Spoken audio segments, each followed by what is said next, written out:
நண்பர்களே, வணக்கம். இது டெக் கிட்ஸ் தமிழ். ஒரு அழகான இனிய காலை பொழுது. வேலன் உறங்கிக் கொண்டிருந்தான். திடீரென அலாரம் அடித்தது. அந்த சத்தத்தை கேட்டு எழுந்தான் வேலன். பிறகு அவர் தந்தை உள்ளே வந்தார். அவரிடம் வேலன் கேட்டான், அப்பா, இந்த கடிகாரத்தை யார் கண்டுபிடிச்சாங்க? ரொம்ப நல்ல கேள்வி. வா, கடிகாரம் எப்படி உருவானது என்று பார்க்கலாம். முன்னாடி காலத்துல கடிகாரம் இல்ல. மக்கள் சூரியனை பார்த்து நேரத்தை தெரிஞ்சுக்கிட்டாங்க. சூரியன் மேல இருந்தா பகல், சூரியன் மறைந்தா இரவு. பிறகு மக்கள் சூரிய கடிகாரம் உருவாக்கினாங்க. சூரியனோட வெளிச்சம் அந்த கல்லு மேல பட்டு அந்த கல்லோட நிழல்தான் நேரத்தை காட்டும்.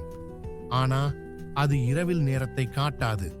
அதனால மக்கள் நீர் கடிகாரம் கண்டுபிடிச்சாங்க. நீர் கடிகாரம் எப்படி வேலை செய்யும்னா, ஒரு பெரிய குடத்துல தண்ணிய நிரப்புவாங்க. அந்த குடத்திலிருந்து சொட்டு சொட்டா இன்னொரு குவளைக்கு தண்ணீர் போய் சேரும். தண்ணி போய் சேரும் குவளை நிரம்ப 1 மணி நேரத்தை குறிக்கும். ஆனா இதுலயும் ஒரு பிரச்சனை இருந்துச்சு. தண்ணீர் நிரம்பும் ஒவ்வொரு மணி நேரத்திற்கும் ஒருவர் எண்ணிக்கொண்டே இருக்க வேண்டும். அப்படி இல்லைன்னா நேரம் கணக்கிட முடியாது. பிறகு மனிதர்கள் மணல் கடிகாரத்தை கண்டுபிடித்தனர். இந்த மணல் கடிகாரத்தில் ஒரு புறம் மணலும் மறுபுறம் வெற்றிடமும். ஒரு புறம் இருக்கும் மணல் இன்னொரு புறம் வந்தடைந்தவுடன் 1 மணி நேரம் கணக்கிடப்படும். இதை எங்கு வேண்டுமென்றாலும் எடுத்துச் செல்லுமாறு தயாரிக்கப்பட்டது. ஆனால் இதிலும் ஒரு பிரச்சனை உண்டு. இதில் நம்மால் சரியான நேரத்தை கணிக்க முடியாது.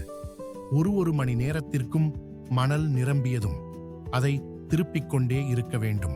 மணல் கடிகாரத்திற்கு பிறகு நேரத்தை இன்னும் துல்லியமாக அளவிட மனிதர்கள் இயந்திர கடிகாரத்தை கண்டுபிடித்தனர்.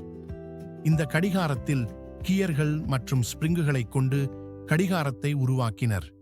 இதில் மணி நேரம், நிமிடம், வினாடி என்பவற்றை காட்டும் கைகள் இருந்தன.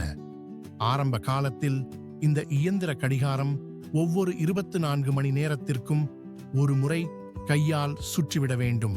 அப்படி செய்யவில்லை என்றால் கடிகாரம் நின்றுவிடும். இயந்திர கடிகாரங்களுக்கு பிறகு நேரத்தை அளவிடுவதில் முக்கியமான வளர்ச்சி ஏற்பட்டது. அந்த வளர்ச்சியில் கைகளை பயன்படுத்தி அணியக்கூடிய ரிஸ்ட் வாட்ச்கள் உருவானது. அவை எளிதாக எங்கும் எடுத்துச் செல்ல முடிந்தது. பின்னர் ஏற்பட்ட வளர்ச்சியால் டிஜிட்டல் கடிகாரங்கள் வந்தன. அவை நேரத்தை எண்களாகவும் அதிக துல்லியமாகவும் காட்டின. இந்த வளர்ச்சியின் தொடர்ச்சியாக இன்று மொபைல் போன்களில் நேரம் எப்போதும் நம் கைகளில் உள்ளது. நண்பர்களே, மறக்காம நம்ம சேனலை சப்ஸ்கிரைப் பண்ணிக்கோங்க.